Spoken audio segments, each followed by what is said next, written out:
नमो हरिहंताणो सिद्धारम्भाय नमो विद्याय नमो नमः संसाराय सान्निध्याय चकास्ते चित्स्वभावाय भावाय सर्वभाव वंदित्व सर्व सिद्धे धूमचिन्मयो भक्ते ओच्छामि स्मे पावनमो सरते पर परिणति हेतो मोहनाम नोनुभावा गवीरतमनुभाव्य व्याप्ति कलमासिताय मम परम विशोद्देशं चिन्मात्रमूर्ति भवतु समय सार व्याख्यैवानुभूति।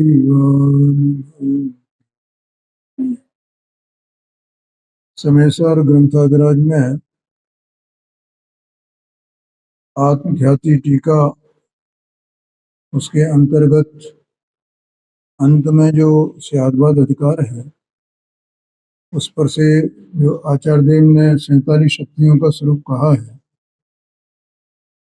उस स्वरूप के ऊपर अपना स्वाध्याय चल रहा है। अभी 47 शक्तियों में से 20 शक्तियां इन पर स्वाध्याय हो गया है और 31वें नंबर की जो अकर्तृत्व शक्ति है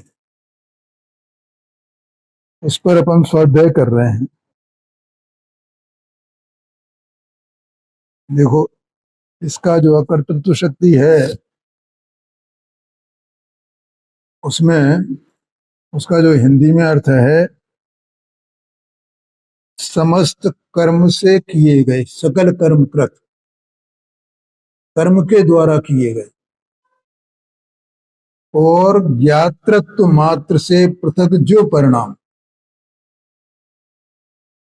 ठीक है, आत्मा ज्ञाता स्वरूप है और ज्ञाता स्वरूप होने से उसका जो ज्ञाता परिणाम है वो परिणाम उसका स्वभाव रूप परिणाम है, और जो कर्मकृत परिणाम हैं सारे के सारे जितने भी हैं वे सब स्वभाव रूप परिणाम नहीं है।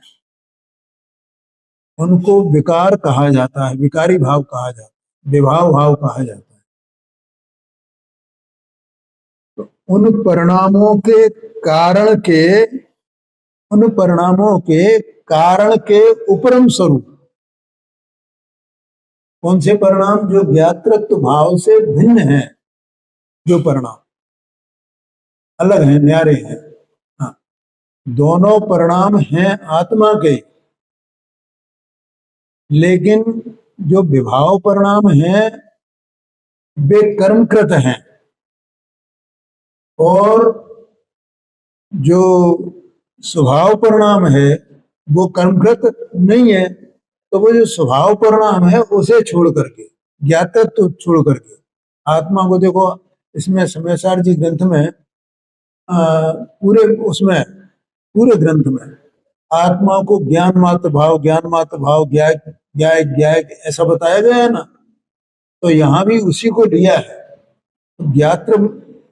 ज्ञात्रपना कहने से, ज्ञातापना कहने से कोई अन्य गुणों का उसमें निषेध हो गया ऐसा नहीं समझना, बल्कि ज्ञाता भाव में वे सब जितने अन्य गुण हैं वे भी सब समाये हुए हैं, ऐसा समझना।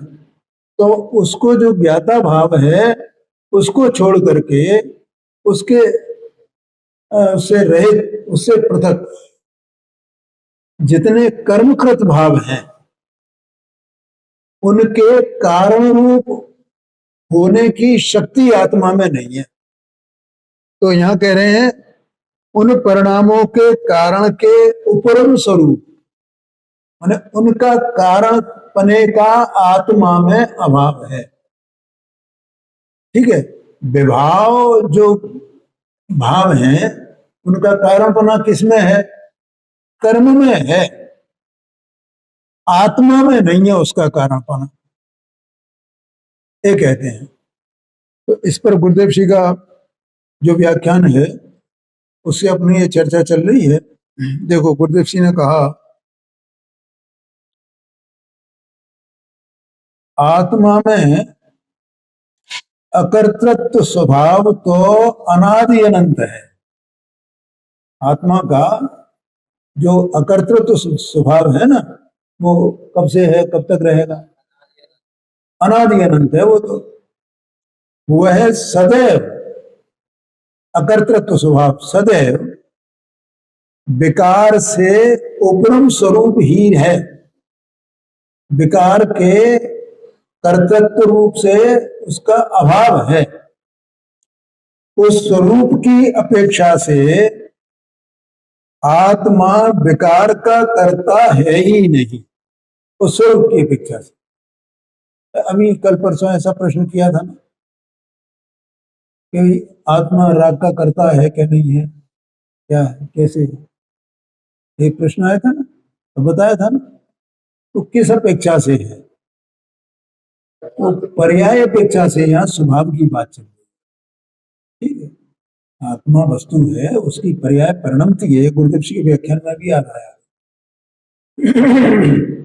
तो पर्याय इसी द्रव्य की है, किसी परद्रव्य की तो है नहीं, देह की तो है नहीं, कर्म की तो है नहीं, किसी इनकी है क्या वो पर्याय?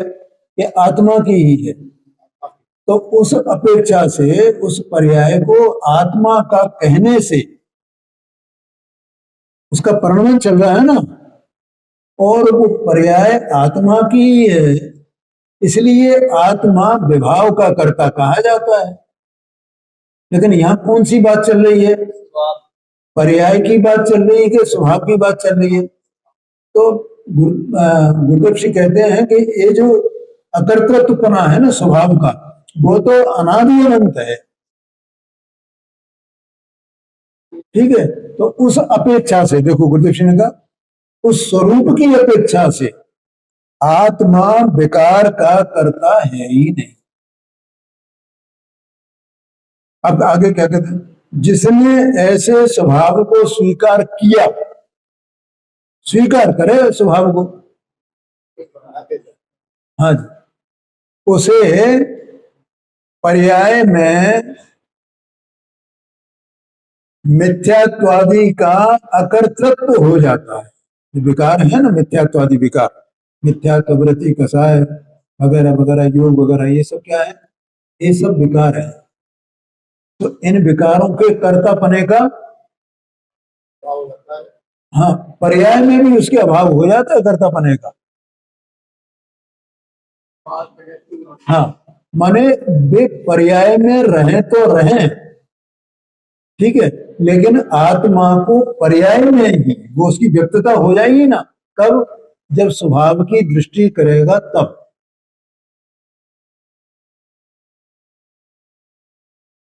आगे कहते हैं, देखो अभी जो बोला था, मिथ्यात्व भाव होता है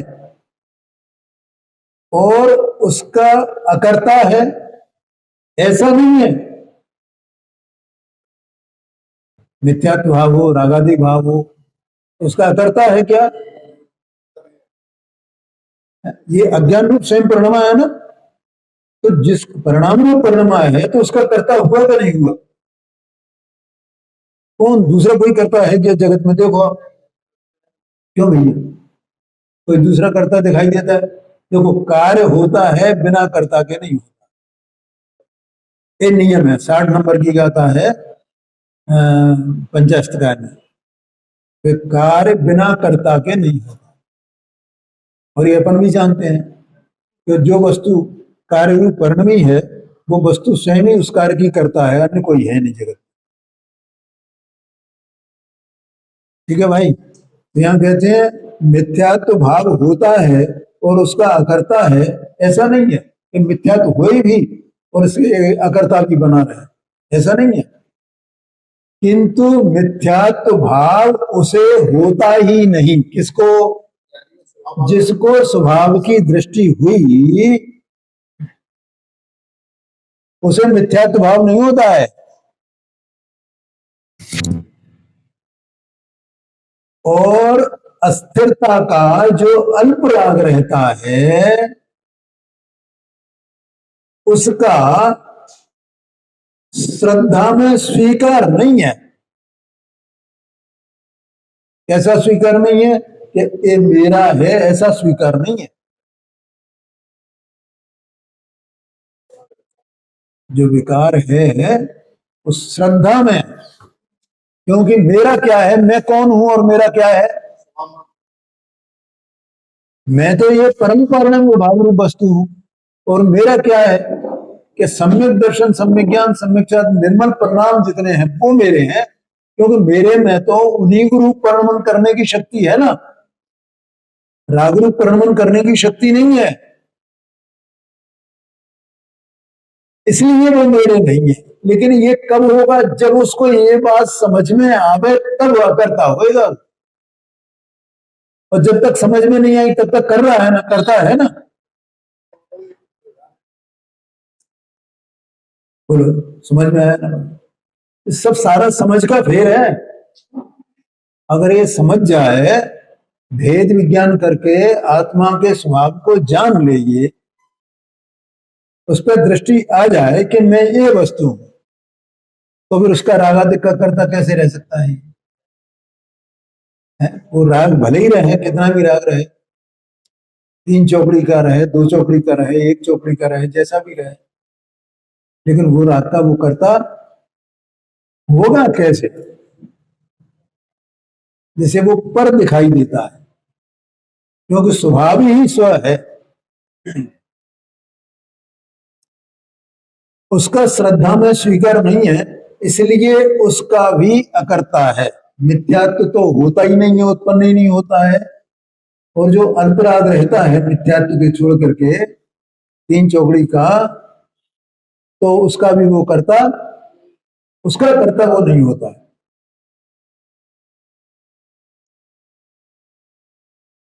अज्ञानी जीव अपने अकर्ता स्वभाव को भूलकर, तो देखिए ये सब चर्चा अपन ने पहले कर ली है, फिर मैं गुरुदेव जी की बात बताने में मतलब मुझे बहुत प्रमोद आता है। ये अपन अपना अस्तित्व होने से ही है सब।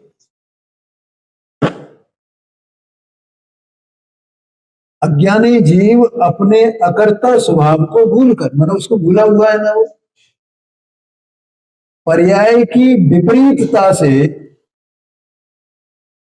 विकार के कर्ता रूप परिणमित होता है। पर्याय की विपरीतता से, पर्याय की विपरीतता माने पर्याय को अपना मानना, ये विपरीतता है, पर्याय में ही मानेगा। एक पर्यायी मात्र में, एक कल परसों मैंने बोला था ना कि ये जीव जो है ये निरंतर पर्याय में बैठा है ना। मैंने ये कर लिया, मैंने ये कर लिया, उसको दृष्टि वहां है। जैसे आवाज निकल रही है, तो आवाज निकल रही है तो आवाज संबंधी इसका विकल्प भी है कि नहीं है? और एक कह रहा है मैं बोलता हूं,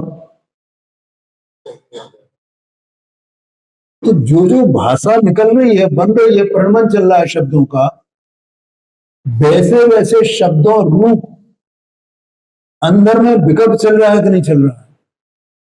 अब उसका जो विकल्प कारण और भाषा कार्य,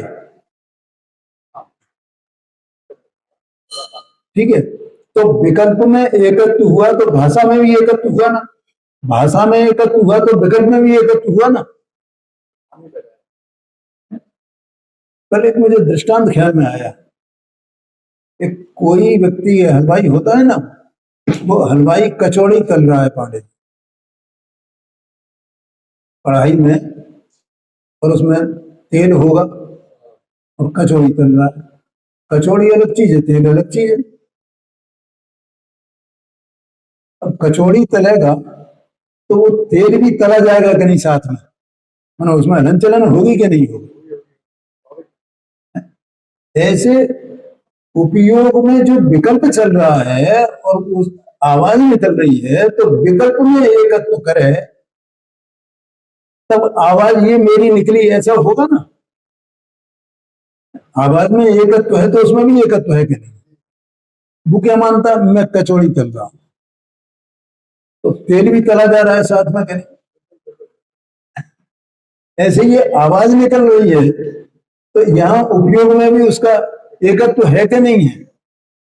मैं बोल रहा हूँ, मैं बोल रहा हूँ, इसका मतलब ये विकल्प भी मेरा है, ऐसा एकत्व इसको पड़ा हुआ है अज्ञान दशा में।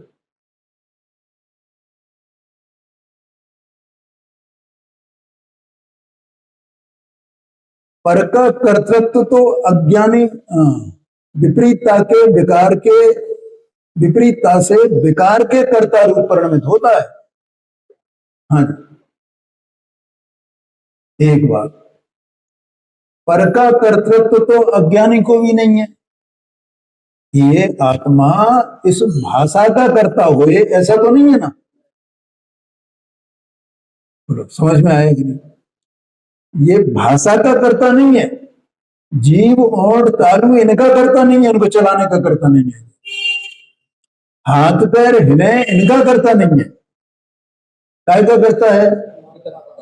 अपनी जो विकल्प चल रहे हैं उनका अज्ञान दशा में करता है।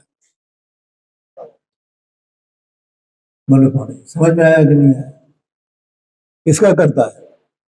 हाँ, उसका कर्ता क्यों नहीं है? क्योंकि इसकी सत्ता न्यारी और उसकी सत्ता न्यारी, दोनों अपने अपने उपादान से जैसा भी है वैसे भी परिणत हो रहे हैं ना। कल सत्स्वरूप वस्तु है ना, सत्स्वरूप वस्तु है ना। हम पर्याय में एकत्व के कारण, पर्याय दृष्टि के कारण से उस सत को भूले हुए हैं। वो पर्याय है तो सत की, सत के बिना पर्याय कैसे हो सकती है? ऐसा समझना। तो अब ये पर्याय को पकड़ के बैठा है अनास्य अज्ञान के कारण। अब पर्याय में हो रहा है विकार, तो विकार हो रहा है तो विकार में एकत्व है, इसका स्वभाव में एकत्व आवे तो पर्याय में से एकत्व छूटे, फिर पर्याय में क्या हो रहा है उसका ज्ञाता हो जाएगा, तो ज्ञातापना इसको व्यक्त हो जाएगा पर्याय। फिर वो ज्ञातापना जो हुआ, वो ज्ञातापना ज्ञाता ज्ञाता ज्ञाता, तो वो सबका ज्ञाता है ना। अपनी पर्यायों का भी ज्ञाता है, अपनी स्वभाव रूप पर्यायों का भी ज्ञाता है, अपनी विभाव रूप पर्यायों का भी ज्ञाता है, विभाव रूप पर्याय के कारण कौन है उसका भी ज्ञाता है, स्वभाव रूप पर्यायों का कारण कौन है उसका भी ज्ञाता है। सब कारण कार्यपना कैसे चल रहा है सबका ज्ञाता हुआ क्या नहीं हुआ है? इसी का नाम तो सात तत्व का श्रद्धान है, और क्या है?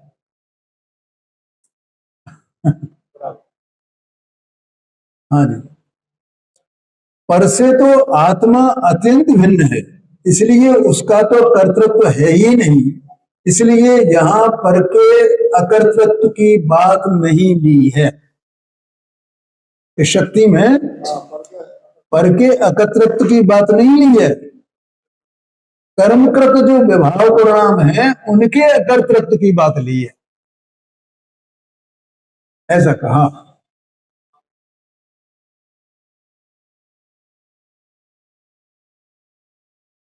देखो यहां एक प्रश्न आया है, परिभ्रमण तो मात्र एक समय पर्यंत का है ना, परिभ्रमण है संसार में, जगत में यदि परिभ्रमण कर रहा है तो वो एक समय का है ना, पाने है अनादि से, समय समय समय समय चल रहा है ना। कल परसों की बात की थी अपन ने कि आत्मा तो अनादि अनंत है, वस्तु तो वो भी वही है ना, कब कब से चल रही है, पर्याय कब से हो रही है, कोई अपन अनादि से हो रही है हम पकड़ सकते हैं कहीं आकर के उसका छोर कहीं है ही नहीं छोर। बोलो पांडे जी, समझ में आया? क्यों? क्योंकि ये अनाद से कर्म के संयोग में है, कर्म इसके संयोग में अनाद से है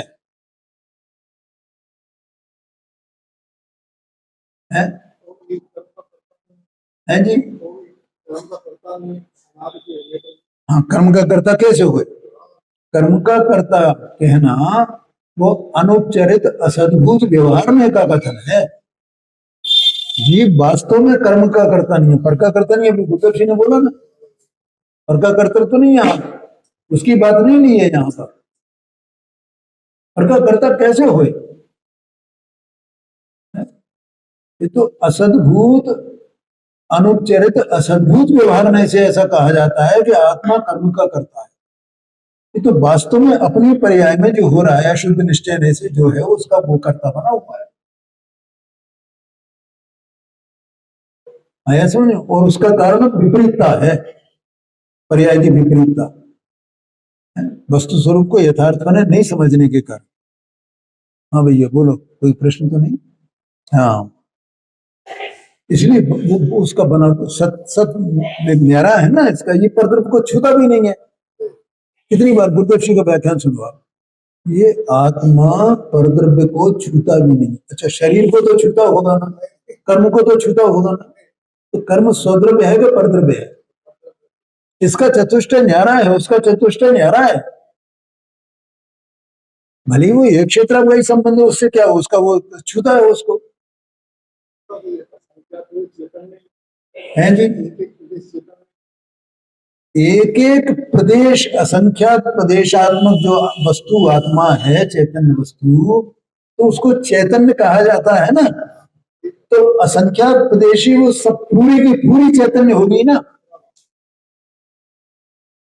कि नहीं कुछ हिस्सा जो है इसका वो अचेतन और कुछ चेतन हो, ऐसा हो सकता है क्या?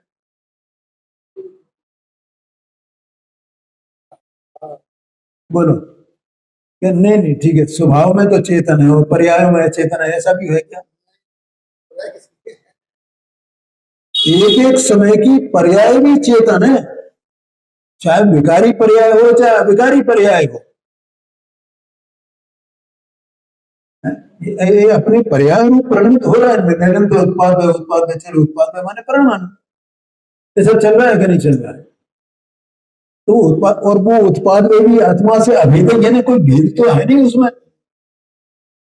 क्रम रूप अक्रम रूप ऐसा आया था कि नहीं आया था? क्या पांडे जी समझ में आया? देह मन वाणी भिन्न, ज्ञानावरणादिक 8 कर्म भिन्न। क्यों ओम प्रकाश जी, समझ में आ रहा है कि नहीं आ रहा? हाँ जी, हाँ जी, हाँ जी, हाँ जी, हाँ जी, हाँ हाँ जी, हाँ जी। बहुत बढ़िया, समझने के लिए ही बैठे हैं, बहुत अच्छी बात है। हाँ हाँ जी, हाँ जी, हाँ जी, कैसे स्पर्श करें? देखो, वास्तव में देखा जाए, जितने भी अधिकतर कथन आते हैं ना, वे सब व्यवहार के कथन आते हैं। मैं ये कहता हूं कि एक परमाणु दूसरे परमाणु में अन्योन्य भाव है ना, तो एक परमाणु दूसरे परमाणु को छूता है, तो छूता है, वो भी व्यवहार का कथन है? क्योंकि उस स्कंद को जो उद्गत द्रव्य कहा जाता है, तो वो व्यवहार से कहा जाता है, निश्चय से एक परमाणु उद्गत द्रव्य है। कौन किसको कैसे स्पर्श करे? सब अपने अपने चतुष्ट में निमग्न है ना, डूबे हुए हैं। चेतन वस्तु अपने में निमग्न है, अगर वो उसको स्पर्श कर ले, तो स्पर्श करने के लिए उसमें स्पर्श नाम का गुण होना चाहिए ना, तब तो स्पर्श करे, उसमें स्पर्श नाम का गुण है। देखो, ये अपन किसी चीज को छुआ अपन ने, तो छुआ, तो ये आत्मा ने छुआ है या पुद्गल नहीं छुआ है?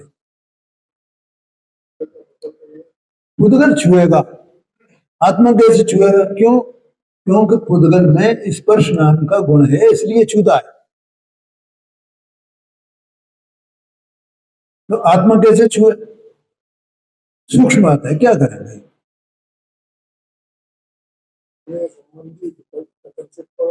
हाँ जी, हाँ जी, हाँ। ऐसा, ये आत्मा पूरा का पूरा गुण पर्यायात्मक, पूरा का पूरा आत्मा अपने में ही पड़ा हुआ है,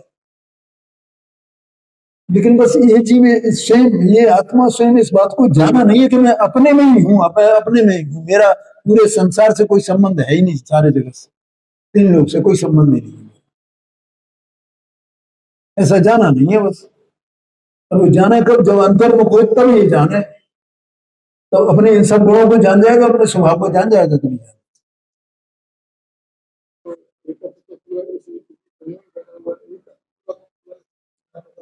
है नहीं। हाँ जी, हाँ जी, हाँ जी। अब ये क्या है देखो, कि ये आत्मा अंदर में अभी अज्ञान दशा में इस बेमन वाणी को और जो ज्ञानावरण ज्ञात करना है उनको छू रहा है, या ये उसको छूने की मान्यता कर रहा है। मैं इसको छूता हूं, ऐसा ये मिथ्या ज्ञान रूप परमता है तो उसको छूता है।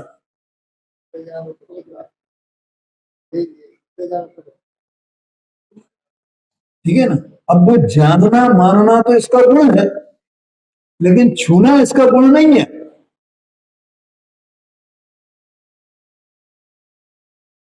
बोलो भाई नवीन भाई, छूना इसका गुण नहीं है। और वो जो जानना मानना है वो अनाद से विपरीत चल रहा है। अभी विपरीत शब्द है गुरुदेव श्री व्याख्या, पर्याय की विपरीतता से, ऐसा आया था ना। तो जानना मानना जो पर्याय में हो रहा है उसमें वो क्या है, वो विपरीत विपरीत है ना। जानना भी विपरीत और मानना भी विपरीत, ये हो रहा है। लेकिन पर को छू रहा है क्या, छू ही नहीं रहा है, तो कर्तव्य तो कहां से हो उसको पर, ऐसा कहते हैं। तो एक बात चल रही थी कि परिभ्रमण जो है वो एक समय का चल रहा अनाद से, लेकिन वो है एक एक समय का, एक एक समय। और वास्तव में परिभ्रमण क्या है, ये निश्चय से परिभ्रमण माने क्या, कि परिभ्रमण माने आत्मा अपना जो विपरीत पना है ना, जानने का मानने का, उसी में रचा पचा है ना, उसी में परिणमन कर रहा है, परिणमन चल रहा है निरंतर। और उस जानने मानने के तमाम पूरा संसार विषय है, आया ना ख्याल में। तो ये वो परिणमन कर रहा, वो परिभ्रमण कर रहा है, ये है वो इसका परिभ्रमण है। अब जो जीव अनाद के, अनाद से जो निगोद में है, अनाद निगोद अभी तक निकले ही नहीं है, ऐसे माने वो है ना, आगम की आज्ञा इस प्रकार की है ना कि जीव निगोद से आज तक निकले ही नहीं। तो उनने 4 गति 84 लाख योनि में कोई परिभ्रमण किया है, लेकिन तो भी उनके परिभ्रमण है क्या नहीं है। वो परिभ्रमण है इसका, और वो एक एक समय करके चल रहा है।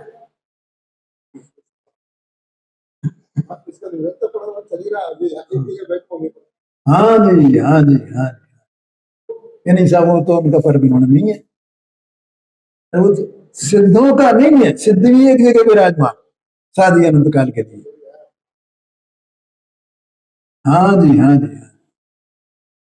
क्या पांडे जी, क्यों, क्योंकि उनके वो विपरीत ज्ञान और विपरीत मान्यता नहीं है, उसका अभाव हो गया है। अब भी तो अपने स्वभाव रूप परिणमन कर रहे हैं, इसीलिए उनका परिभ्रमण नहीं है। आया समझ में है? तो उसका उत्तर देते हैं गुरुदेव श्री। ज्ञानी तो कहते हैं कि आत्मा में परिभ्रमण करने का भाव, देखो परिभ्रमण करने का भाव वही परिणमन है, एक समय पर्यंत का है। किंतु अज्ञानी तो उस एक समय के परिभ्रमण के भाव को ही अपना स्वरूप मानता है। हाँ जी, हाँ जी, अपना स्वरूप मान लिया उस, वो जो मिथ्या ज्ञान, मिथ्या दर्शन, मिथ्या चारित्र सब चल रहा है ना, तो उसी को तो अपना स्वरूप मान रहा है। नहीं बोलो, आत्मा है सत्स्वरूप वस्तु, चेतना स्वाभाविक वस्तु आत्मा है। उसकी अवस्था में अनाद से क्या चल रहा है, वो विपरीत मान्यता और विपरीत जानना है। और वो कर्मकृत जो भाव हैं उनमें अपनापन, ये तो है कर्मकृत भाव, स्वभावकृत तो है नहीं, उनमें अपनापन कर रहा है। अब ये जो उसका जो परिणमन चल रहा है, ये एक एक समय करके चल रहा है ना, तो अपना स्वरूप मानता है, इसलिए उसकी दृष्टि में तो वह एक समय का नहीं है, उसकी दृष्टि में नहीं है एक समय का, किंतु त्रिकाल संपूर्ण आत्मा उसी स्वरूप है, ऐसा उसे भाषित होता है अज्ञानी को। हाँ, ये सब सुनता है, मैं अनाज से हूं, तो मैं यही तो हूं अनाज का, मैं यही तो हूं अनाज का, मैं अनाद अनंत भावों से रहित परम परिणामी भावुक वस्तु हूं, ऐसा कहां जानता है, ऐसा कहां मानता है। माने इस शास्त्र पढ़ करके भी मुनिव्रत धार अनंत बार ग्रेव को उपजायो, अनाद का मान रहा, उसे एक समय का मान ही नहीं रहा है, क्योंकि वो एक समय की पर्याय कब दिखाई दे, जब स्वभाव को पकड़े तो वो पर्याय एक समय की है ऐसा जाने, चाहे वो विकारी पर्याय हो चाहे अविकारी पर्याय हो, और वो एक समय में पलट जाने वाली है, समय समय करके हो रहा है ना विकार। ये कितनी बार अपन ने चर्चा की इसकी, एक एक समय का, एक एक समय का, एक एक समय का, एक एक समय का। अभी एक समय माने अभी वर्तमान समय में मान लो वो है मिथ्यात्व है, और अगले समय में मिथ्यात्व छूट जाए, कितना टाइम लगेगा उसे, महीने 2 महीने 4 महीने, घंटे 2 घंटे, वर्षे, नहीं कुछ नहीं, एक समय में पर्याय पलटती है, मिथ्यात्व की पर्याय छूट जाएगी, सम्यक्त्व की पर्याय प्रकट हो जाएगी, वस्तु है ना, वस्तु का परिणमन है।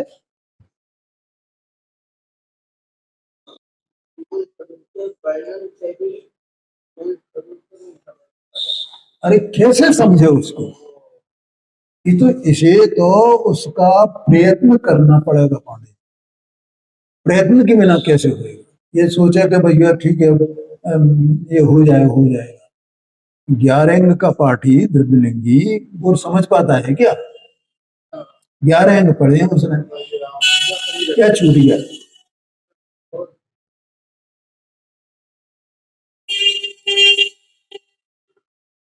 बेकार, देखो लिखा गुरुदेव सिंह ने, बेकार से पृथक कोई स्वरूप उसे भाषित ही नहीं होता है।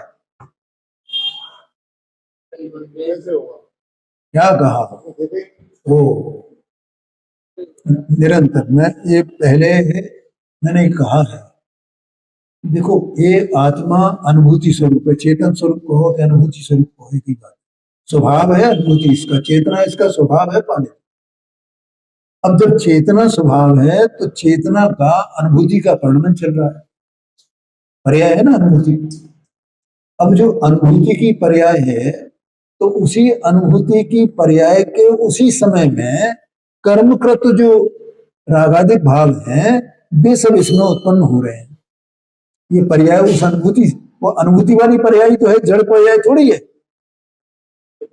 अब वो अनुभूति अपने को वो कर्मकृत विभाव है ना उससे मिला हुआ एक में एक अनुभव करता है,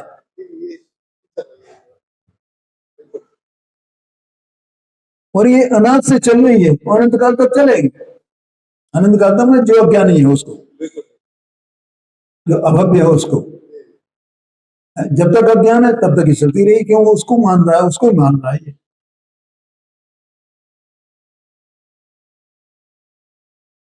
ख्याल में आएगा। हाँ जी, हाँ जी। अब इसकी एक ऐसी पर्याय अपने अभ्यास से ये प्रकट हो कि वो उसको छोड़ दे, उसमें एकत्व को छोड़ करके स्वभाव में एकत्व करेगी। क्या कहा, काय में एकत्व करे, वो पर्याय पलट कर, तो वो पर्याय पलट गई तो पूर्व पर्याय गई ना, तो वो पर्याय एक समय की थी ना, स्वभाव रूप से अब वो पर्याय स्वभाव की हो गई। स्वभाव की सन्मुखता माने स्वभाव की पर्याय, और पर की विकार की सन्मुखता माने विकार की पर्याय। समझ गया ना? विपरीतता की पर्याय, विपरीत में विपरीत अभिनिवेश जिसे कहा जाता है। बोलो भैया, समझ में आया ना पांडे? देखो, उसमें देह मन वाणी कर्म इनका कोई कार्य नहीं है पांडे जी, कि नहीं सब कर्म तो है ना, कर्म तो है ना, कर्म के कारण ये भाव हो रहे हैं, तो मैं उन्हें तो अपना जानूंगा, मैं क्या करूंगा, मेरा क्या दोष है, ऐसा माने? तो स्वयं ही जानने वाला है, स्वयं ही जानने कि वाला भाई तू सत्स्वरूप है, तू परिणमन करने वाला है, ज्ञान दर्शन ज्ञान जानना देखना जानना मानना तेरा स्वभाव है। तू अपने जानने मानने में क्या तेरा है क्या नहीं है, इसको जब तक निर्णय नहीं करेगा तब तक तू कर्म का दोष क्यों देता है भाई? कि तो तेरा अपराध है ना। लेकिन ये उसको मान मान करके और कर्म का अपराध मानता है। ये तो कर्म के कारण है, कर्म के कारण है, और उसी में बैठा हुआ है अनाज से। विकार से पृथक कोई स्वरूप उसे भाषित ही नहीं होता। परिभ्रमण का भाव एक समय का ही है। ऐसा यदि वास्तव में जान लिया वास्तव में, तो उससे रहित जो त्रिकाली स्वरूप है उसकी प्रतीति हो गई। उसे विकार और स्वभाव दोनों के बीच भेद ज्ञान हो गया। ये मूल पुस्तक यही होना।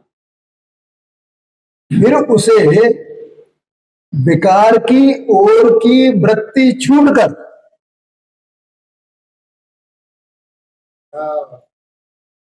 अभी मैंने बताया था ना वो अनुभूति किसको पकड़े बैठा है, मैंने विकारी पर्याय को इसी से उसमें नमक डूबा हुआ बिल्कुल एकदम है। ये चाहे वो कितना भी धर्मात्मा बन जाए, चाहे कितना पापी बन जाए बाहर से देखने में, लेकिन वो वृत्ति कांड डूबी हुई है उसमें, विकार में डूबी हुई, उसी का वेदन कर रहा है, उसी का वेदन कर रहा है, उसी को अपना मान रहा है।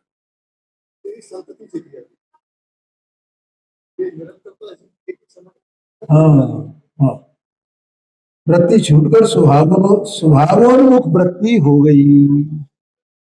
अब वो पर्याय में जो कुछ चले सो चले। अब वृत्ति किसकी हो गई? स्वभावोन्मुख। पर्याय में स्वभाव की व्यक्तता हो गई, तो उसका जानना मानना निर्मल हो गया। निर्मल तो स्वभाव की वृत्ति होना माने जानना मानना निर्मल हो जाना, अविकारी हो जाना, बस।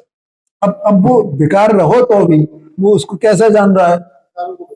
ये विकार ये पर का है, मेरा है ही नहीं, ऐसा जान रहा है। ये आपसे समय हो गया, अभी से आज वो जो मीटिंग है ना इसलिए